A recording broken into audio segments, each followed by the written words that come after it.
So the topic of this morning, in the idea of the shock of reality, is a shock of transitions, because they're quite essential in today's world. And we have this morning guests of high-quality guests. Alexandra, Roulet, the representative of the Cercle des économistes, will accompany me, and we'll set the stage of this round table. And we also have Christel, who's the Director General of Orange, Paul HUDSON, who's Director General of Sanofi, and Anabel, who is the Vice President of Uber for Europe, the Middle East, and Africa. Mathias, Director General Delegate of Ardian, and Laurent right next to me, the President of Schneider Electric France. Thank you very much for being here with us, because this question of transition or transitions is really key for corporations today, and it's a shock. How do we absorb it? How do we mitigate that shock? Alexandra, thank you for this introduction. Yeah, we're lucky. This leads us to think of all the challenges when we think transition. We think about demographic transition with the aging of the population, ecological transition with climate warming, and we think of technological transition with the AI revolution. So we will think during this session how to face this transition, how innovation can help us. We have representatives of major corporations that will give us concrete examples of how it works in their companies. I will try to set a macro type of framing. It seems to me that to achieve this transition and succeed with this transition, it's quite difficult for two reasons. The first being that they're costly. It's something we took a little time to understand, but in the case of ecological transition, it was shown in a report showing that so for everybody moving to thermal vehicles, to electrical vehicles, housing rehabilitation, everything, this involved investments that are not necessarily subsidies. Part of it will be covered by the public. So in a budgetary context that makes that's difficult, things are hard. So we saw in the context of France, there were cuts in France 2030, for example, the program that finances innovation, cuts in green investments. Some can be justified. There's a debate on that with the Prime Rénov, which is a scheme in France. And there's the budget that leads to the fact that we have to make choices, which are complicated. It's not specific to France, this problem. We remember Mario Draghi's report last fall, who said exactly that at the level of Europe. Mario Draghi said that Europe has a problem with its productivity since the 2000s and even before. And in fact, if we don't make progress, if we don't really improve our productivity, Europe will have to make a choice between its ambitions. That can't finance its defense efforts, be a leader in the climate transition, and finance its social model. So there's a problem to reconcile all these positions. We see also how innovation is a lever that can enable us to succeed. Because what Mario Draghi says, among other things, is to succeed we have to renew with we have to go back to growth. Difficult, but you know, obviously innovation is a driver of growth. So all policies that are in favor of growth and to back innovative companies will favor growth, and this will help us to finance all the transitions and avoid having to arbitrate between all. So that's the first point. Second point we will address in the second part of this session is this. Besides this question of financing and cost, how do we amortize, or how do we mitigate the situation? There are two examples that we developed. We could take AI, and we could take the example of the yellow jackets. Concerning AI, clearly we have worries that are expressed in the public debate. The end of work, for example.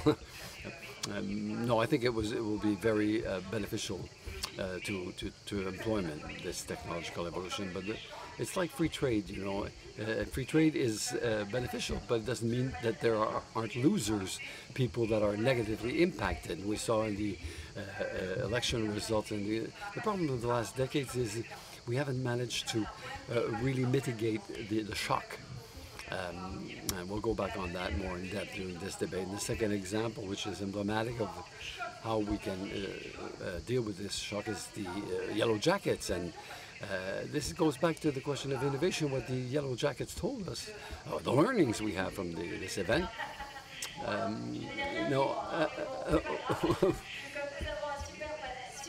I'm jumping the gun here a little bit, you know. I think we have a super panel, so we'll keep some of this information after. But Christel, HEYDEMANN, let's start with Orange to have an idea on how we apprehend innovation at large, innovations, because of course in the telecoms you're at the front line. Yes, it's true that when you manage telecom networks, doing that for decades in countries as diverse as France, but a lot of countries in Africa also, we see to what extent disseminating innovation, deploying infrastructure that will enable this dissemination has a genuine cost. It's billions of euros that need to be invested. We talk about climate change. It's true that it's we invest to reduce our energy consumption, be more efficient, and achieve our objectives, including the climate in our project. So it's a reality. There's a cost to that, and we work on that. We're working on that, and we're highly dependent of other sectors to that effect. Our networks are closely connected to energy, to the infrastructure. You need water, you need transport systems, logistics, and so on and so forth. So this topic of innovation, when you serve 300 million clients in the world, our concern, everyday concern, is to be as close as possible to the avant-garde of technology. Of course, we can talk about AI, we can talk about quantum computing, cybersecurity, and so on and so forth. But our permanent concern is how to make these technologies acceptable by the largest number. When you think of the largest number, it's obviously the millions of French citizens, but it's also to ensure that we leave nobody on the side, including on the African continent. But we see that the incredible progress in technology increases the gap between those who have and those who don't. There are technologies that have been deployed massively. The mobile phone, for example, we were the first to propose the mobile phone in France, so we had last century. But anyway, it's something that was massively adopted, but there are certain parts of the world where there's still no mobile coverage. So it's places where when you deploy, we bring the mobile solutions, we bring energy to the villages. So. But in the questions we raise today, or address today, if we look, why is there a shock? It's because there is an acceleration of innovation and an interdisciplinarity of innovation. If we take the last Nobel Prize winner, AlphaFold and the Google Group, it's 4 years between the time the model is published and the Nobel Prize. So it's very short. We've never seen that, 4-year period in the story of science. Is very short, and it's teams that are computer specialists who have the Nobel Prize in chemistry in applications that will serve healthcare. So we see that the present shock is this field that we're feeling that we're losing control, and this fear that in the end, the future. Is innovation a synonym of progress for society? And how, finally, we can ensure that we have a form of control over what's happening? It's through the climate change scientists, the facts are there, and it's been there for years. But do we do what needs to be done? We know it's hard. So we are in this world where everything is gaining momentum, speeding up. There's this problem of inclusion, and our role as Orange is to have this trust capital, maintain the trust of our clients, and be an actor that will foster the acceptance of technology. If we take AI, for example, it generates fears, replacing jobs, and so on and so forth. So what do we do on that? Well, we work on adoption. We place the technology in the hands of the collaborators at Orange to test things, to see, no, our AI will not replace what a human being knows how to do, but we have to learn how to use the technology for its good side. Not being naive, there are real fears. We have to establish a dialogue. We have to have a social debate. But the worst would be just to let technology just follow its way and lose the control over this technology. So, but in fact, all technological revolutions, this was well said, there is this challenge of talking to the people will not necessarily be in progress.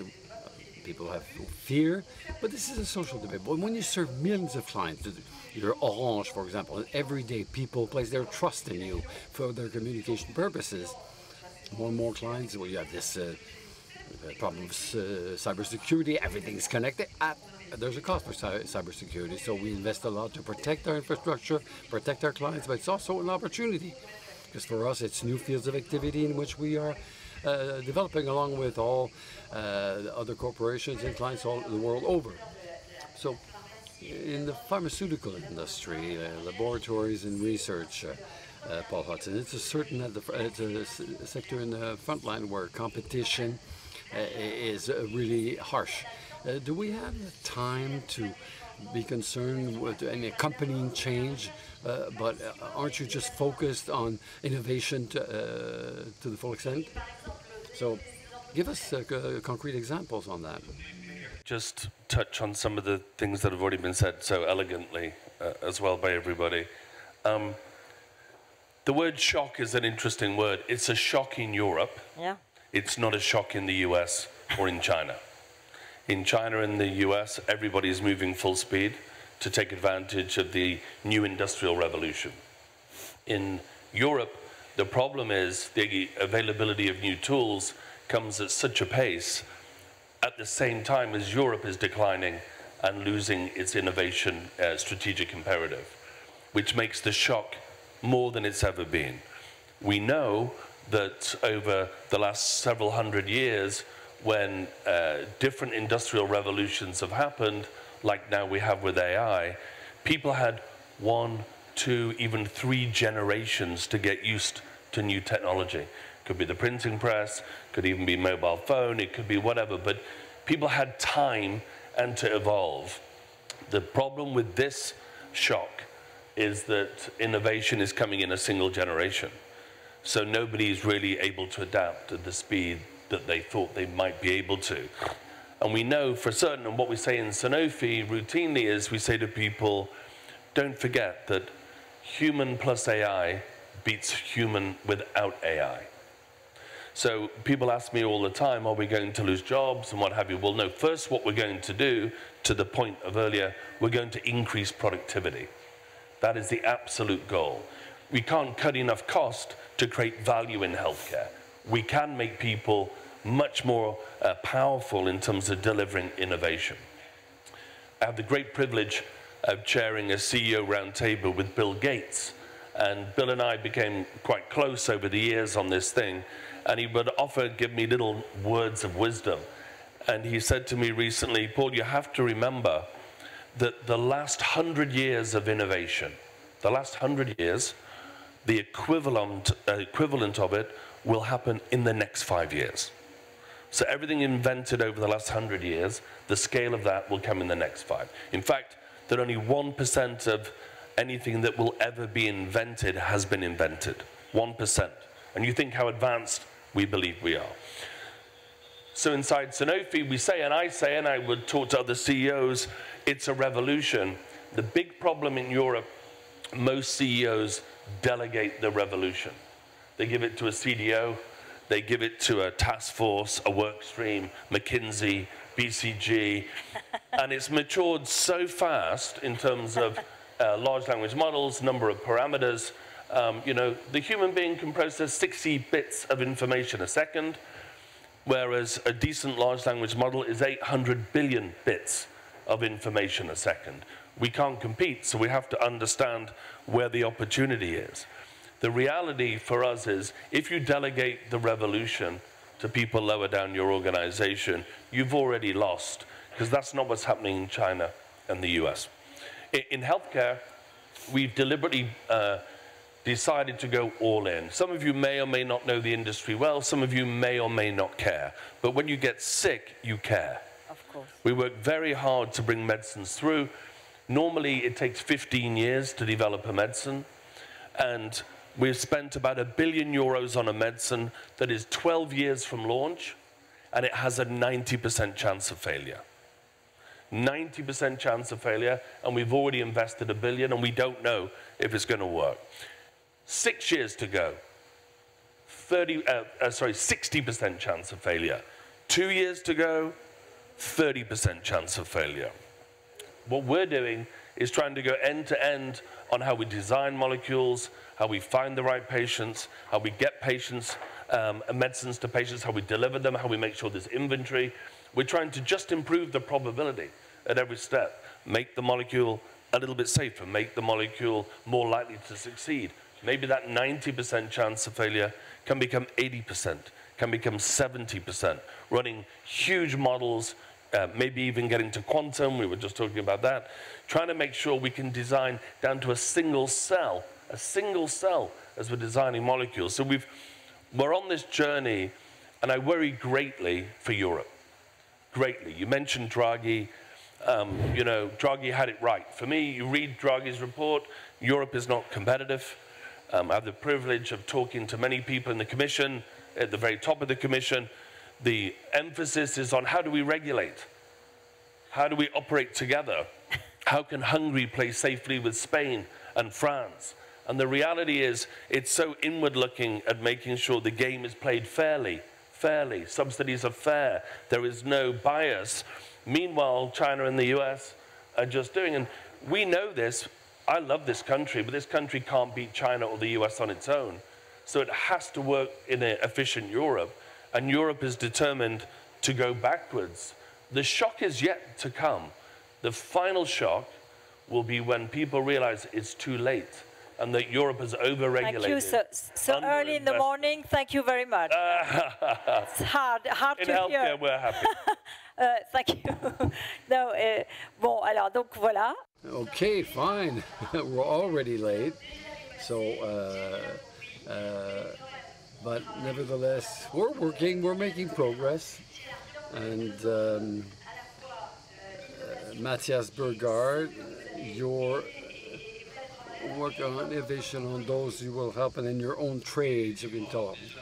Yes, absolutely. First of all, we're being disrupted in a way that the investment and are conducing us to invest massively in new technologies and, of course, in AI, in the AI chain, in the capacity of computing, in the data centers, in energy as well, because in order to feed all that, we need a lot of energy, water treatment as well, because it consumes a lot of water. So the investment channel has changed radically. The Draghi Report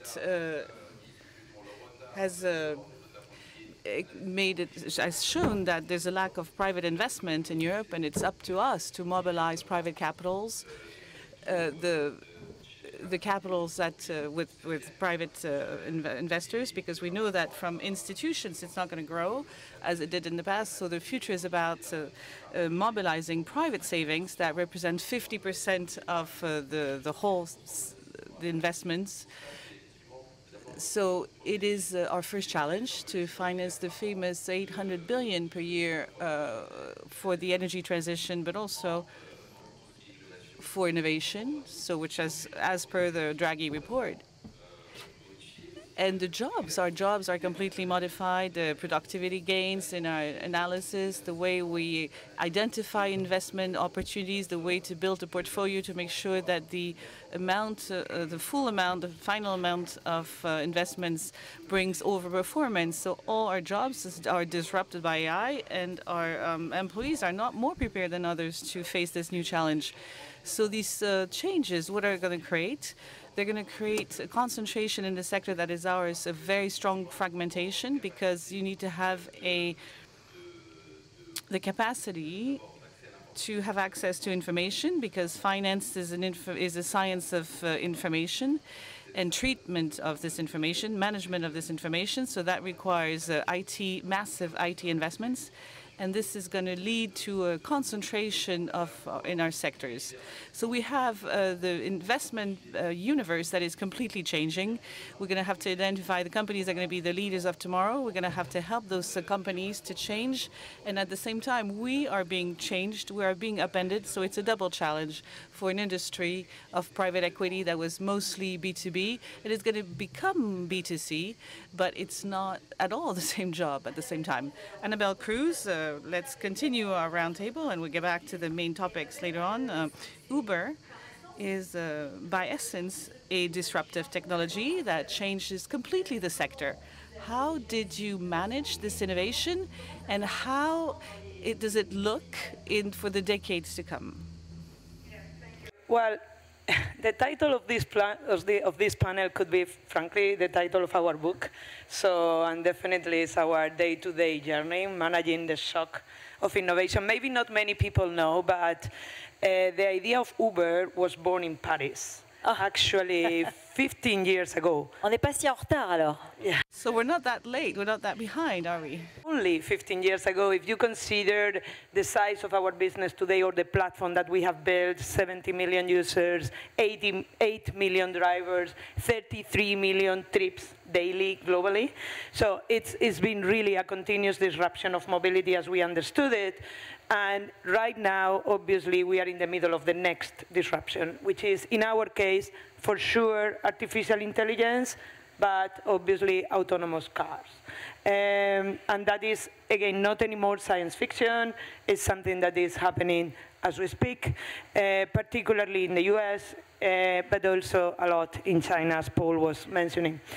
In our journey, in terms of managing innovation, I think everybody knows our beginning was more confrontational, brutal disruption, and we learned our lessons, and we adapted our model to the model that we call it actually the European operating model, working more in a collaborative way, talking with the regulators, with the institutions, with the partners to develop the next gen of, in our case, mobility, but in general, the next generation of the ecosystem that we want to build. A great example is actually electrification, which is also a huge challenge, the sustainability transition, huge, economically, but also just managing the change. France specifically, and I want to use it as an example, and specifically Paris, 5 years ago, 85% of the cars were diesel. Today, this number is 0. And 90% of the cars that are operating in Paris are either hybrid or electric, which was expensive, of course, and we have put quite some effort and money, but also an effort, again, working with regulators, institutions, the city, et cetera, et cetera. For us, this is the name of the game coming forward. When we look at autonomous, that is the core of the matter right now, as I said, it's happening. We do have 1.5 million trips that are already happening per year in the platform. But they're happening in the US. They're happening in Austin. They're happening in Phoenix. They're going to happen soon in Atlanta. They're happening in Abu Dhabi. And the Middle East is actually moving pretty fast. Soon we will be talking about more. Where is Europe? Yes, there are some initial attempts, some small pilots. We do have the UK moving ahead, is already announcing or advancing the date for AV passenger trips to 2026. With that framework, we are already working in cooperations to actually implement autonomous in the UK.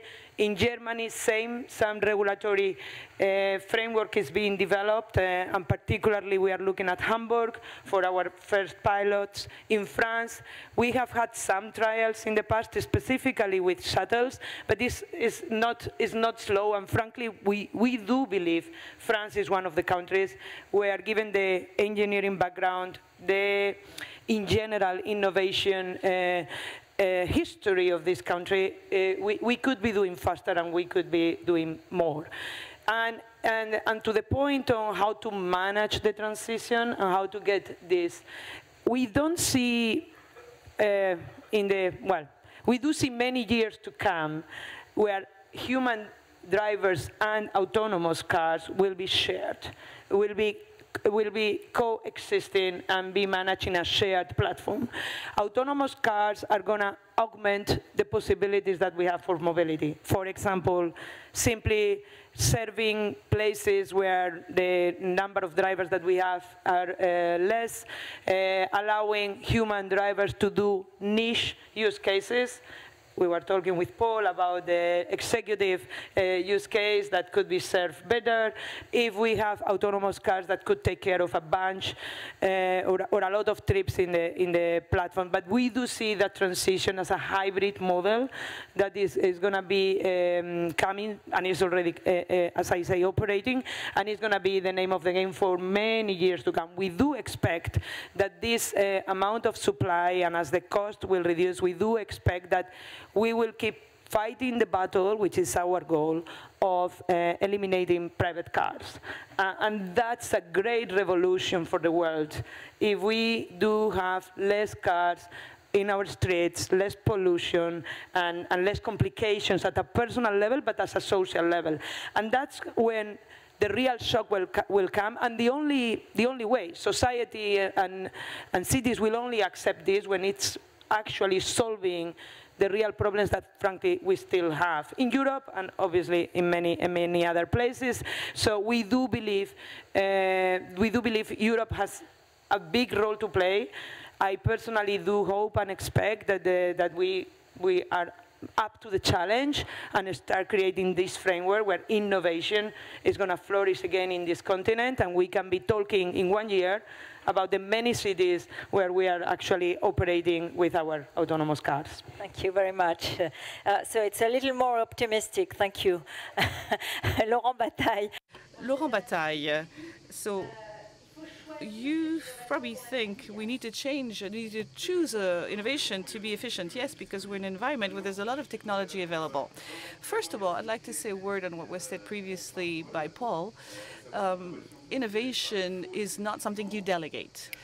For the leaders, you need to have the passion for innovation because it brings a lot of things. I'd like to underline one thing before I will illustrate it with Schneider. It also has cumulative effect.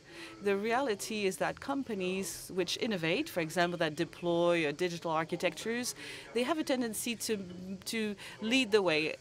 And on their processes, their excellence, their customer relation, and it's a key idea, because if you don't deploy the new technologies fast, it's really a question of onboarding it and circulating it.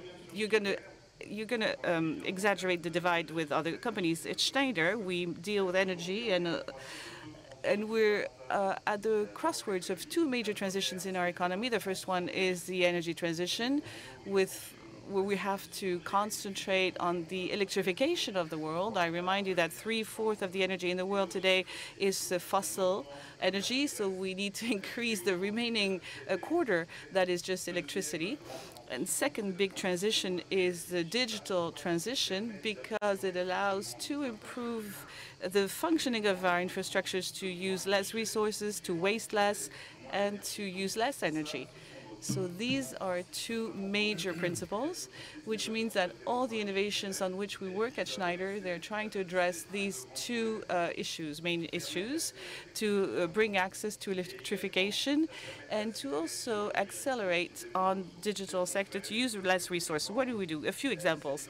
Innovation that we bring to the grid with some softwares that allow us to better manage the electricity grid that is submitted to a lot of constraints now, with the injection of renewable energies on the grid, which could create a form of instability. So we need software to manage this.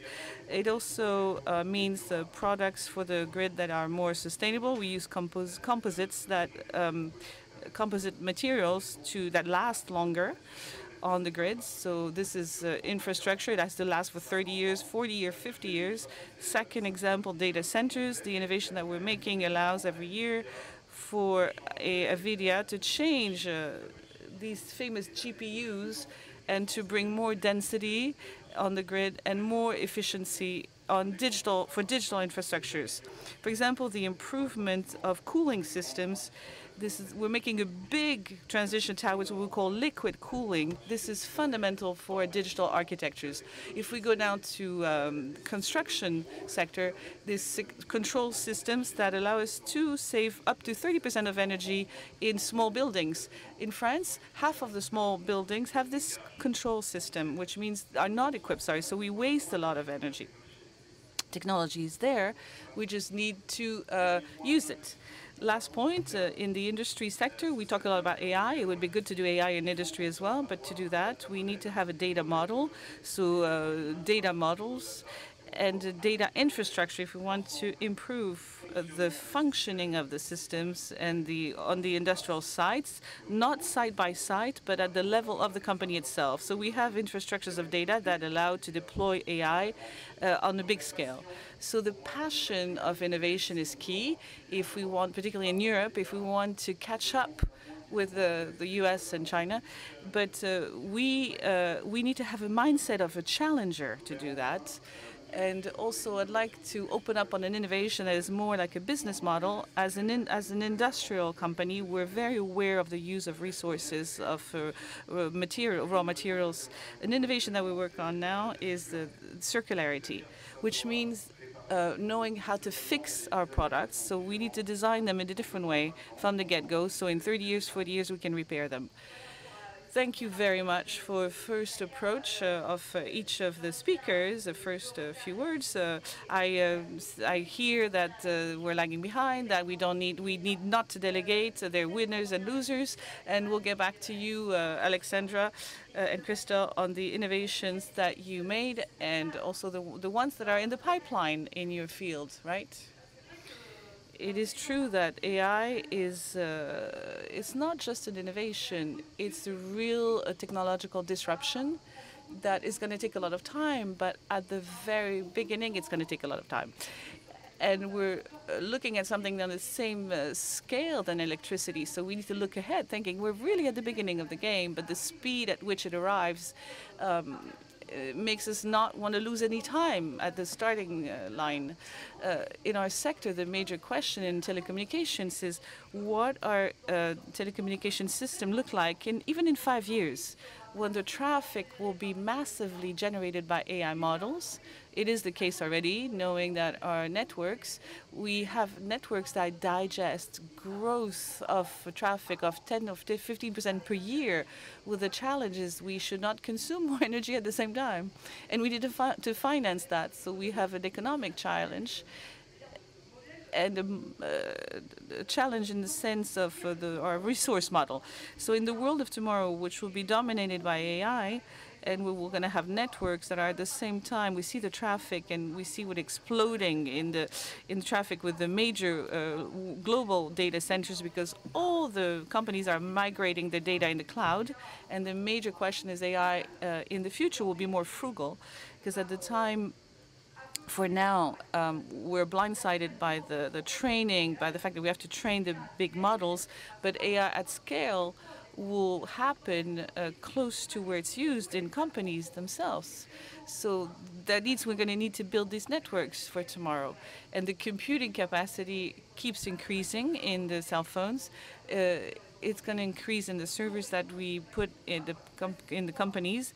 So where do we need to invest is a question we ask ourselves, because we're going to have to distribute things around. And we have this platform of observation that are networks that are going to touch every single household in the countries where we operate, and all the companies that are connected to these major data centers. So there's also a topic of cybersecurity, security and cybersecurity. We've been investing in that for many years, and it takes a lot of time because AI also allows attackers. We're looking at fraud, or it's a mafia. It's 1% of the world GDP. These are huge challenges. And all the companies and the major companies are well equipped to deal with it. We have a massive challenge of diffusion of protection technologies. But AI is also helping the attackers to find the breaches and to use them as quickly as possible to attack companies, and that it leads to data leaks and depending on the target that they have. We invest a lot on that to make sure that we're trying to protect as much as we can, so our clients can trust us. We can talk about quantum communication as well. This is for after 2030, but we have some thoughts with many of our big clients, big accounts, on the famous Q Day, where the quantic will be there and we'll be able to break all the crypting.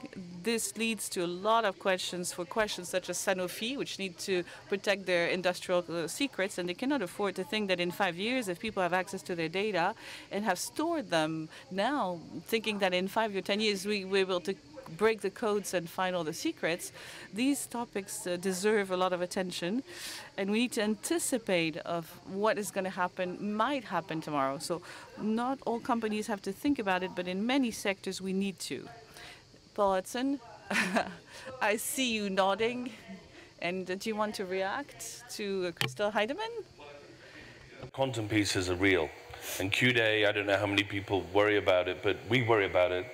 Because, of course, once you can decrypt anything, because the power of the computer processing is so vast and so fast, that maintaining company secrets is going to be very difficult. We're on that. I just want to make sure you read my tone the right way. Because you seem to, we can come to this, I love this meeting, we come to this meeting and we can try and rationalize where we are. But with this revolution that's happening, this is Europe's opportunity. Of course. Because the whole world has just gone level set. New technology for every country, for every region, pretty much at the same time. So the question, one of the reasons I love living in France and being in healthcare, biology, chemistry, mathematics, data science, AI. Some of the best in the world. Engineering, we can add to that. What worries me is that we squander the opportunity. We don't take advantage of it, because for the first time we said everybody's equal. Here's the new revolution. What are you going to do with it? And so I think we feel it's business-led often. You were talking about it, because it's very hard for countries to come together to do these things. For me, if we can invent a new medicine for a disease that has never been able to be treated before, I've got to get there, and I've got to get there faster. I get letters every day from people saying, can you help with my disease of my child, because there are no treatments. So we feel it every single day. Of course. But I think we're all at the start line at the same time. I just don't want us to have any regrets that we went too slowly or that we let others run faster.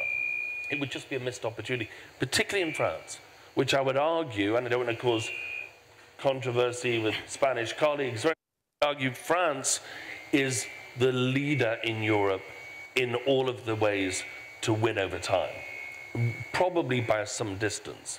The question is, can we take the advantage of it? For the politics, pardon, c'est intéressant pour les politiques aussi. So, Alexandra,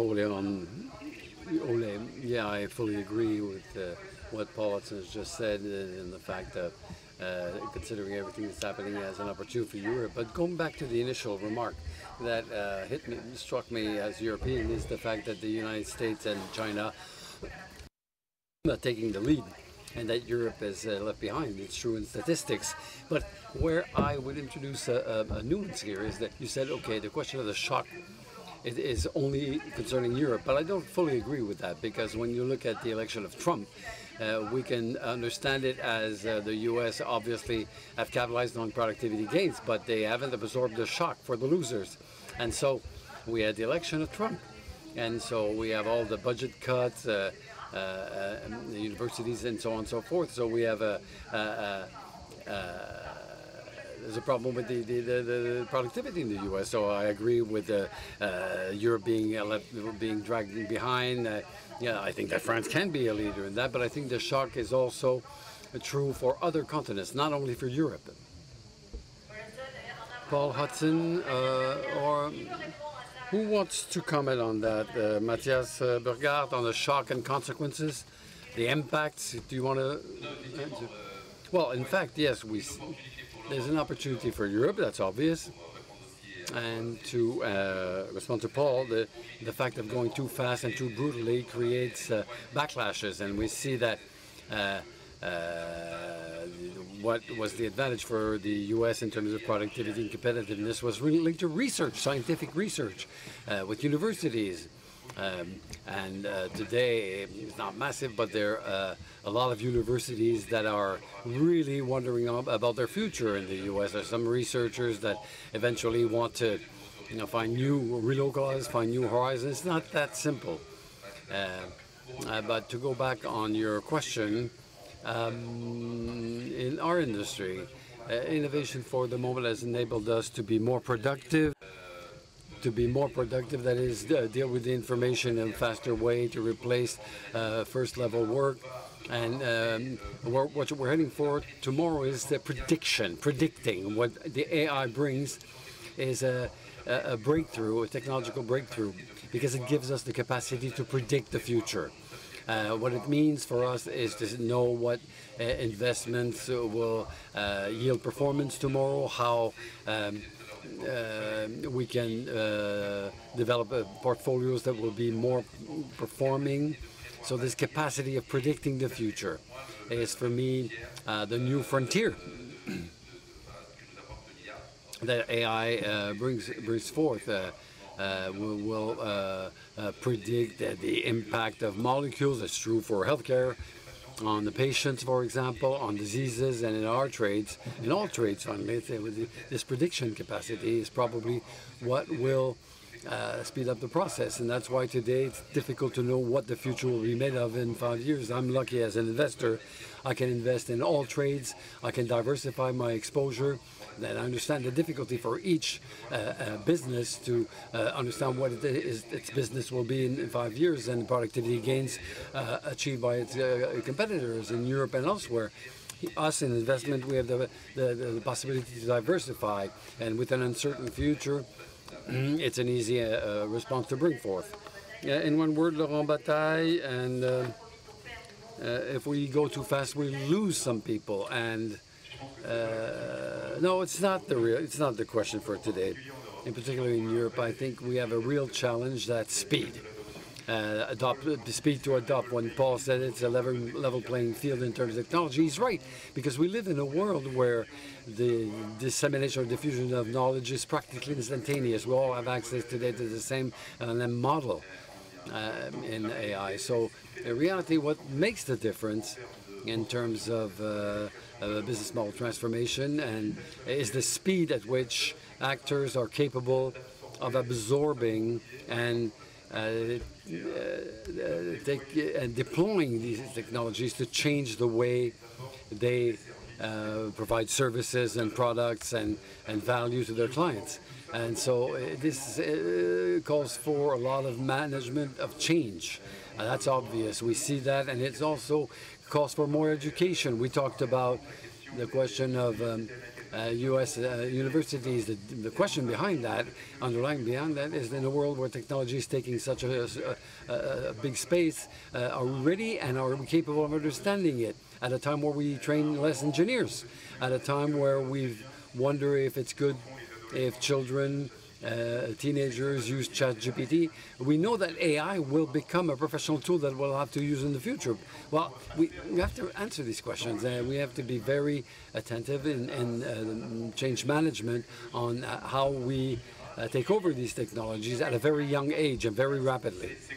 It's a reality. They will become tools in their everyday lives. What makes me optimistic today is when I see hybrid paths, and Christel was talking about the mix of competencies between people who do business and data science. I think these things will become very important. People must be comfortable with technology given the speed at which it's deployed. So it's a major challenge. We can't afford to leave that aside. It's a challenge in education. Anabel, Cruz, maybe you want to add something on that? But yes. But when I insist on that, fear in innovation is obviously not the answer to the equation. It's never been, and especially now that it's going so fast, frankly, should be out. For sure, it brings challenges. All the things that we are mentioning, education, capability of people to adapt, etc., is not new to the world. It's faster now, but it's not new to the world. It also brings huge, huge opportunities, some of them to be discovered. For example, again, when I look backwards, and specifically at our business, the transformation has enabled people that could not go to work to actually go to work. The improvements in safety that we have brought to places where this was a life-limiting factor are now, yeah, again, life-changing for many, many people. So as we look forward, all these social problems, we are in a better position than ever to solve them, to tackle them. And yes, of course, we need to make sure that the system, particularly the educational system, in my opinion, if we look ahead, needs to be adjusted. People and at earlier stage and need to start getting much more educated and capable of accepting the change. But I do frankly see a bright future, and I'm much better than what we have seen so far. Thank you all. Merci à tous. Et en fait, c'est le... So thank you all. It's the time for Q&A. So we have 10 minutes, 8 minutes. So I see 2 hands raised here in the room. Questions, please.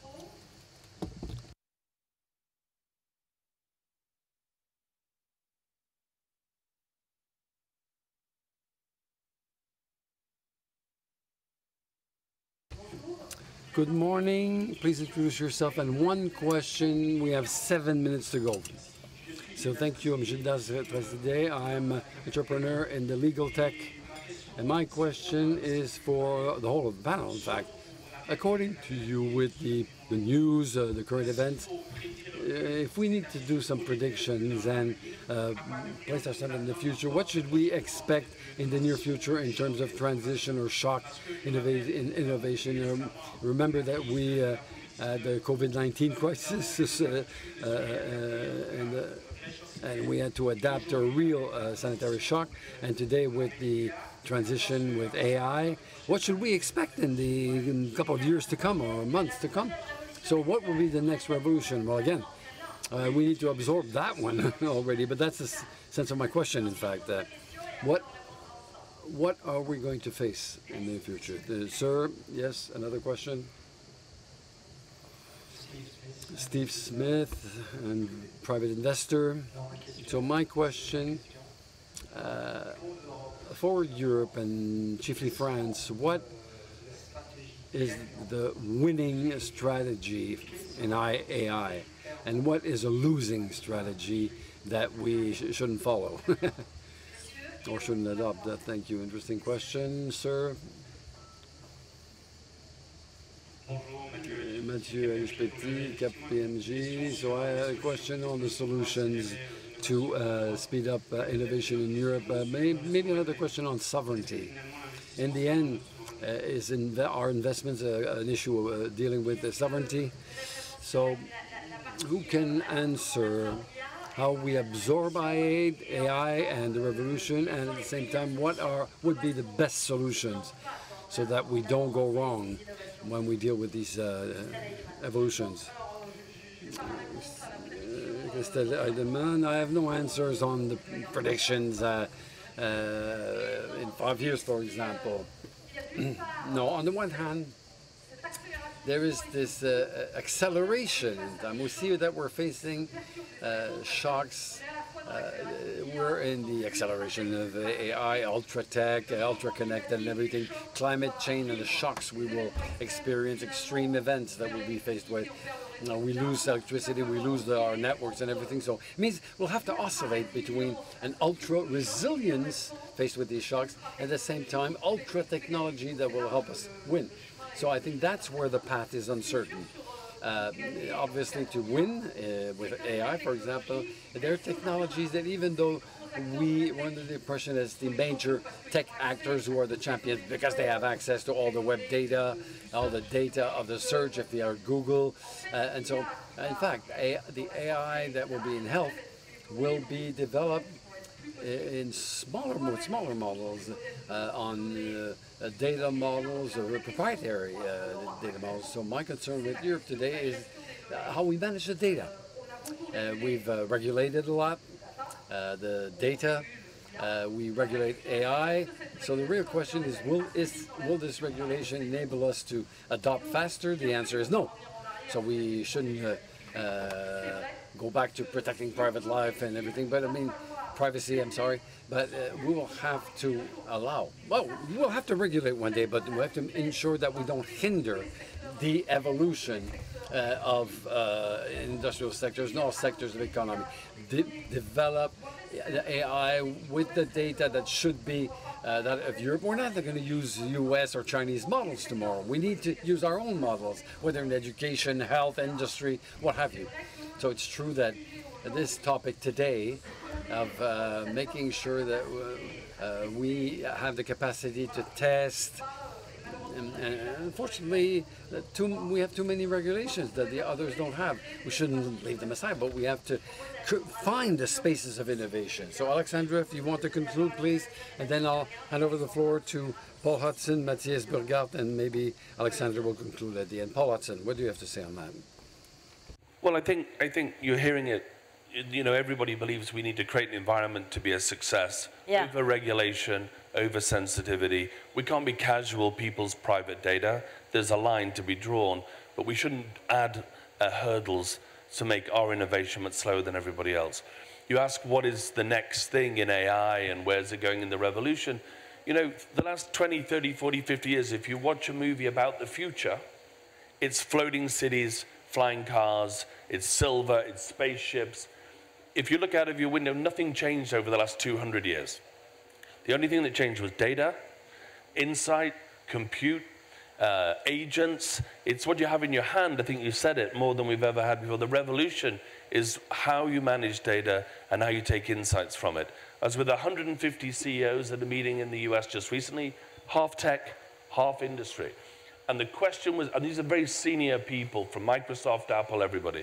The question was put, if you were going to university now, what would you study? And the answer shocked me. The answer from all of the tech leaders was the same.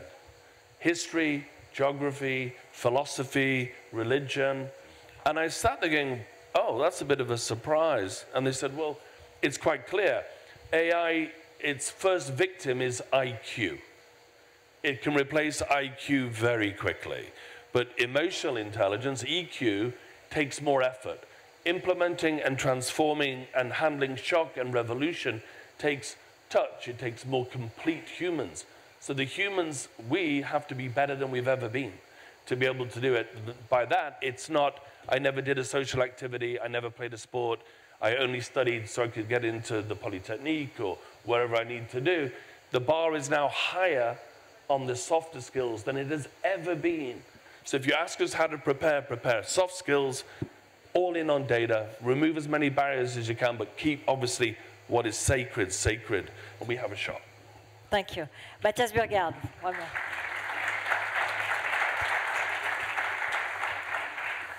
more. Je voudrais répondre à monsieur. I'd like to reply on the advices for investment in a difficult world, where it's difficult to predict, make predictions. And what we said earlier, individual investors are the future of Europe in terms of investment, because that's where there's a lot of investment capacity.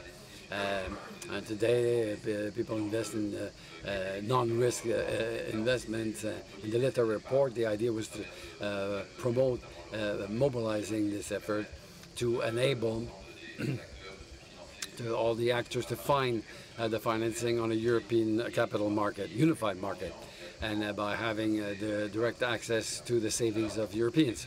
If you are conservative in terms of risk, what I would advise is to invest in something that's absolutely necessary, whatever the option that prevails. Energy, investing in energy transition, because climate, whatever the political agenda, will not improve. The deterioration of the climate is a result of the presence of CO2 in the atmosphere. So the more emissions we have, the worse will the situation be. We see that productivity lowers with the heat wave. We see the human consequences with the floods you had in Spain. Not all that will not stop. So investing in energy and water treatment, because all our technologies will use a lot of water. So everything that enables AI to develop, because the technological shocks are hard to predict. Now, for this gentleman's questions, in the 1950s, 1960s, an American author, Isaac Asimov, science fiction author, predicted what would happen today. That is a science based on the analysis of history, and that predicted what would happen in the future. So I recommend that you read this this novel that is very much present.